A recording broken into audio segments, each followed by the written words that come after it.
Табысты растаусыз алуға бола ма 50% күйіп дейді. Сәлеметсіз бе?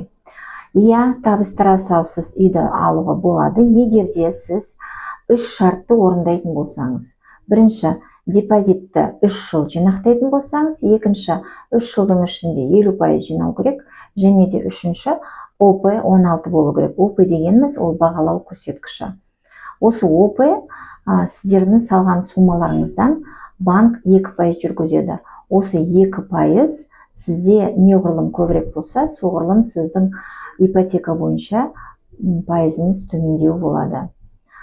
Осы егерде 3 шартты орындайтын болсаң, сол кезде сіз 5%-бен табысты растамай үй алып кете аласыз.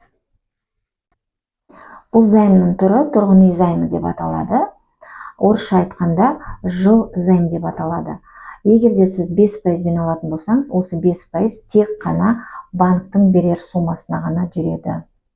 Және де табысты растамайсыз. Ал сіздер көбірек пайдалы ақпаратты білгіңіз келсе, отбасы банк бойынша маған тіркеліп кетуді ұмытпаңыздар.